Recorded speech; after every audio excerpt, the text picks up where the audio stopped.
Good morning, students.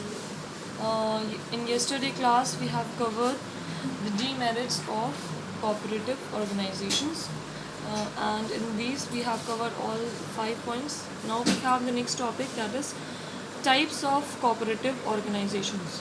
So, as I told you previously, there are many types of cooperative society, or we can say cooperative organization.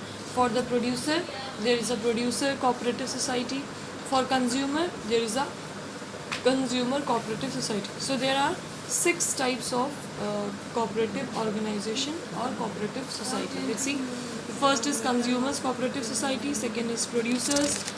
Third is cooperative marketing society. Fourth is cooperative credit society. Fifth is cooperative farming society, and the sixth one is cooperative housing society. These all cooperative society work for their members of the organization. For example, first जैसे हमने देखा consumer cooperative society, ये जो societies होंगी वो अपने consumer के लिए वर्क करती हैं. मीन्स आउटसाइडर्स में जो भी कंज्यूमर होते हैं वो अगर ऑर्गेनाइजेशन का पार्ट बन जाते हैं, मेंबर बन जाते हैं, तो these societies will work for the members of its society. The first we have the consumers cooperative society. Let's see. The society consists of consumers who join together to eliminate the middlemen.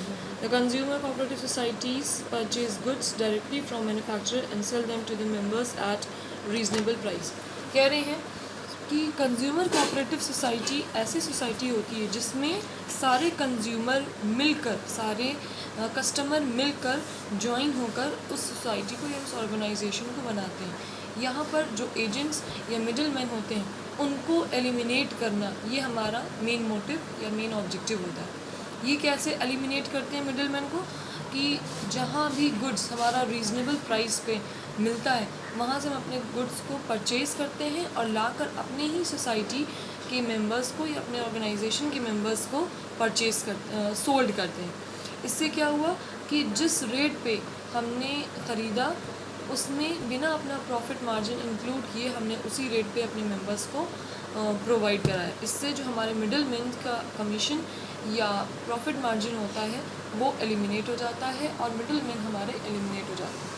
तो फ़ायदा क्या हुआ कि हम अपने members को, हम अपने कंज्यूमर्स को, जो हमारी सोसाइटी के मेंबर्स हैं, उनको हम रीज़नेबल प्राइस पे या एक्चुअल प्राइस पे जिसको हम कहें, हम उसको लाकर परचेज़ करते हैं और यहाँ लाकर अपने कस्टमर को सोल्ड कर देते हैं.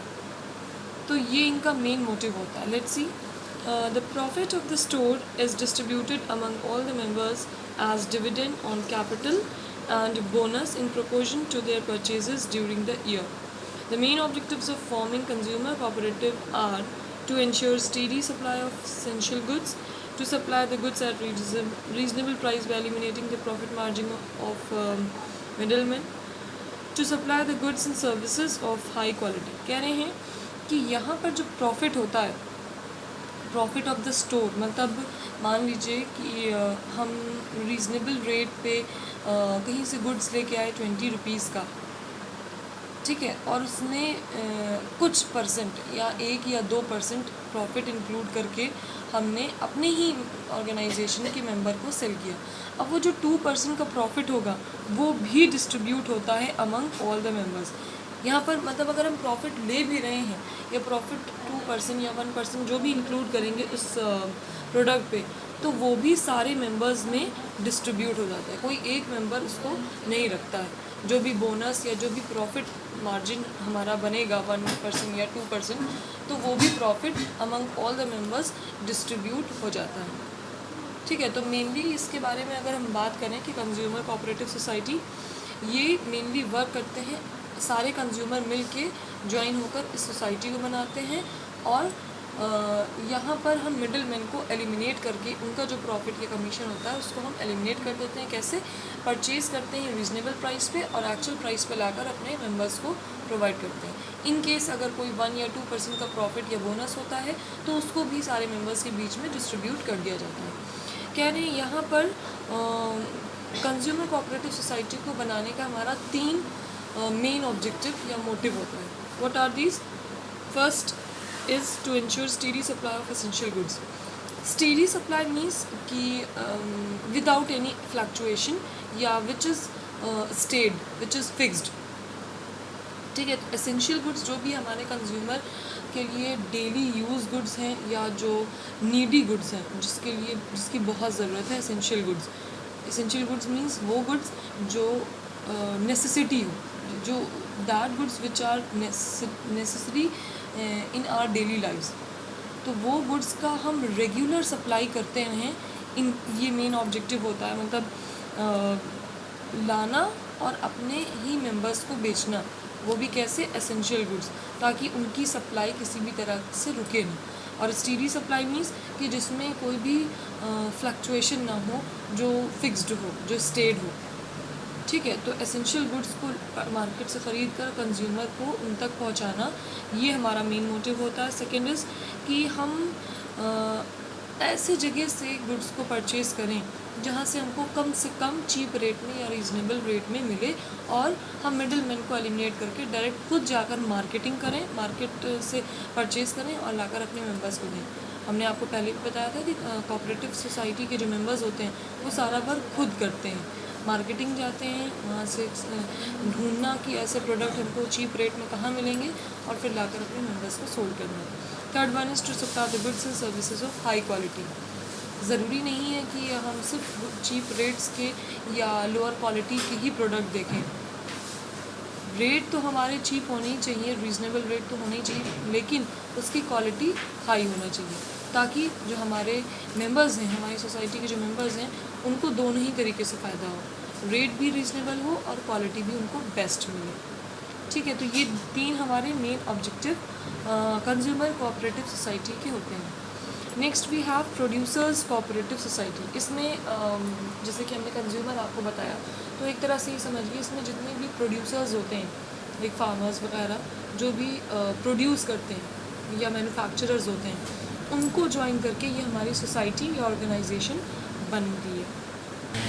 सो second we have producers cooperative society. Producer cooperative society means कि यहाँ पर जितने भी प्रोड्यूसर्स, स्मॉल प्रोड्यूसर्स जो होते हैं, वो आपस में मिल के इस कोऑपरेटिव सोसाइटी को फॉर्म करते हैं। यहाँ पर जो मेन मोटिव होता है इस प्रोड्यूसर कोऑपरेटिव सोसाइटी को बनाने का, कि यहाँ वो प्रोड्यूसर, जो छोटे छोटे प्रोड्यूसर हैं जिनके पास इतने पैसे नहीं हैं कि वो मशीनरी या लेटेस्ट टेक्नोलॉजी को या इनपुट्स को या रॉ मटेरियल्स को ख़रीद पाएँ, तो ऐसे स्मॉल प्रोड्यूसर्स को रॉ मटेरियल प्रोवाइड करना, मशीनरी या लेटेस्ट टेक्नोलॉजी प्रोवाइड कर पाना, ताकि वो अपने प्रोडक्शन पे ज़्यादा कंसंट्रेशन कर सकें। अब देखिए, यहाँ पर 2 तरह के प्रोड्यूसर कोऑपरेटिव सोसाइटी होती हैं। एक तो वो कि जो रॉ मटेरियल, इनपुट, मशीनरी या टेक्नोलॉजी आपको प्रोवाइड करें, और दूसरे वो जो प्रोड्यूसर प्रोडक्ट प्रोड्यूस करेगा उसको ला के मार्केट में बेचने का काम करें। तो इस तरह से 2 सोसाइटी होती है। देखिए, अभी हम पढ़ेंगे the one which produce raw material, inputs, machinery etcetera, so that producer can concentrate on production.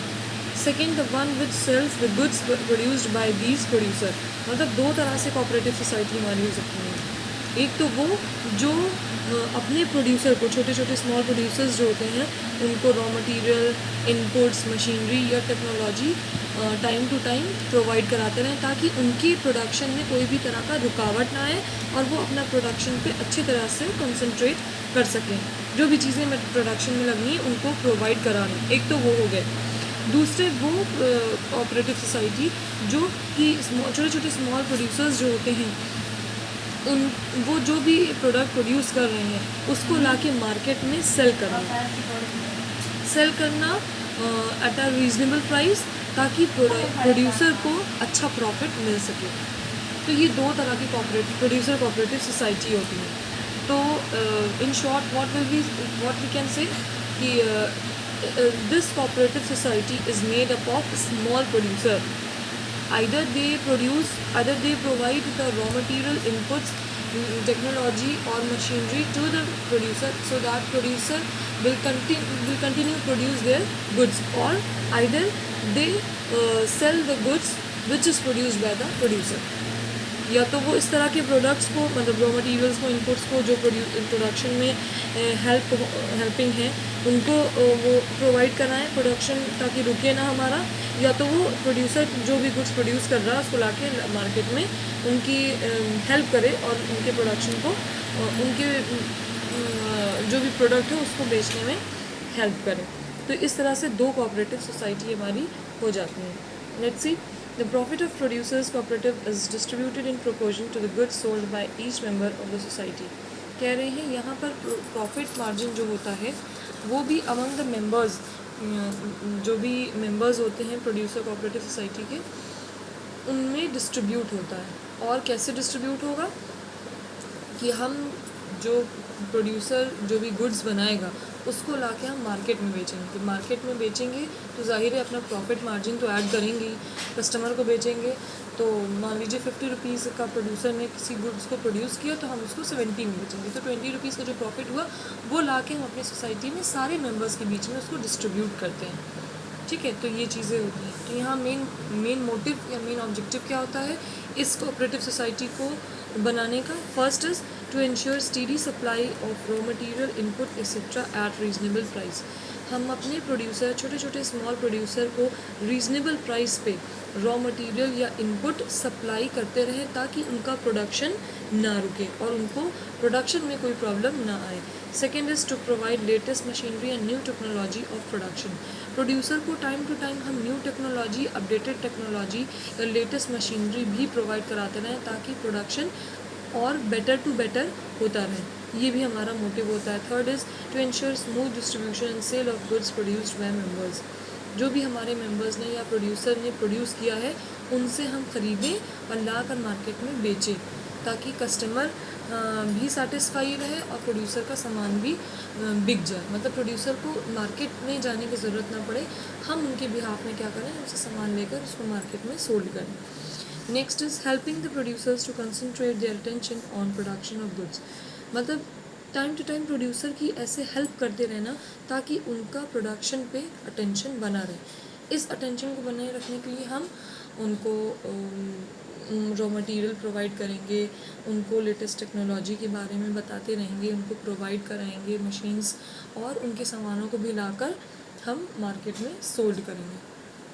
ठीक है, तो ये हमारा मेन मोटिव होता है प्रोड्यूसर कोऑपरेटिव सोसाइटी का। बस इतना मान के चलिए कि जो भी हमारे प्रोड्यूसर, स्मॉल प्रोड्यूसर्स होते हैं, उनको प्रोडक्शन करने में जो भी चीज़ की ज़रूरत होती है, ये हमारी कोऑपरेटिव सोसाइटी उस चीज़ को अपने मेंबर्स को, जो इस कोऑपरेटिव सोसाइटी के मेंबर्स होंगे, याद रखिएगा सबको नहीं, सिर्फ मेंबर्स को ही इस तरह की फैसिलिटी प्रोवाइड कराते हैं। इसीलिए ये कोऑपरेटिव सोसाइटी बनती है ताकि हम अपने प्रोड्यूसर की हेल्प कर सकें, म्यूचुअल हेल्प कर सकें।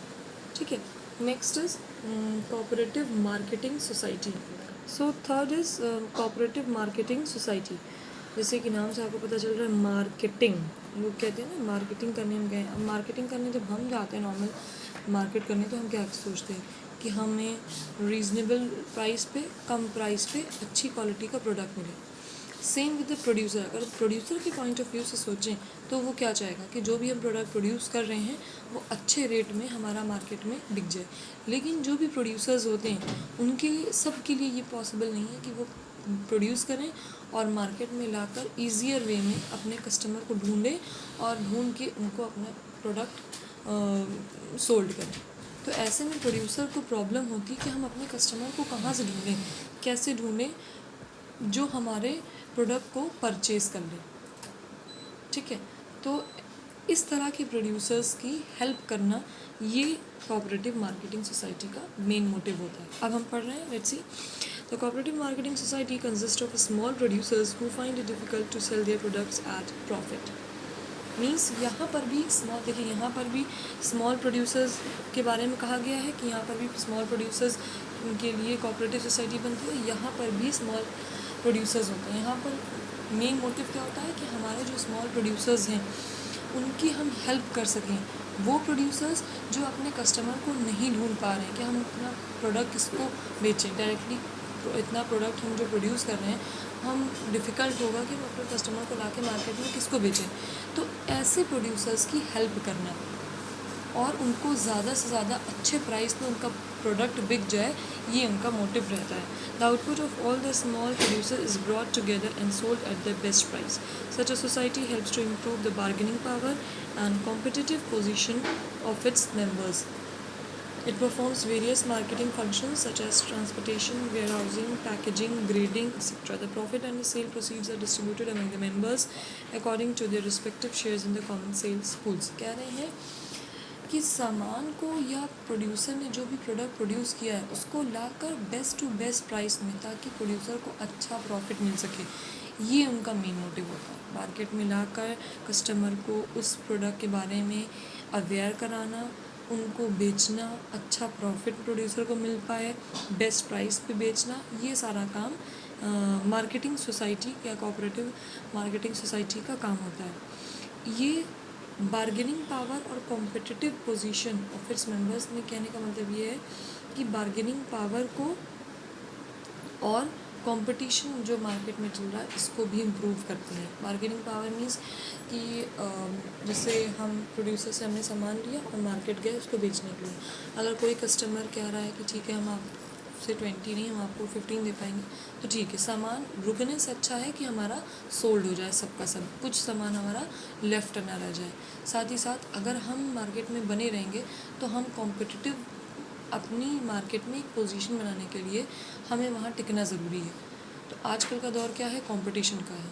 हम ये नहीं सोचते कि ज़्यादा प्रॉफिट हो, हम ये सोचते हैं कि हम मार्केट में किसी तरह बने रहें, प्रॉफिट तो हम आगे भी बना लेंगे।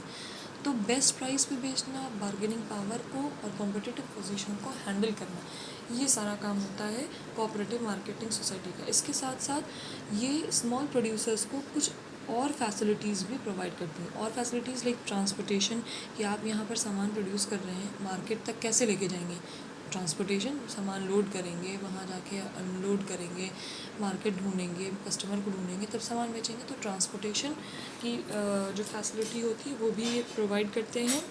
वेयर हाउसिंग, एक साथ सामान आपने प्रोड्यूस कर लिया है तो कहाँ स्टोर करेंगे, वेयर हाउस में, तो वेयर हाउसिंग की फैसिलिटी भी प्रोवाइड करते हैं ये मार्केटिंग सोसाइटी।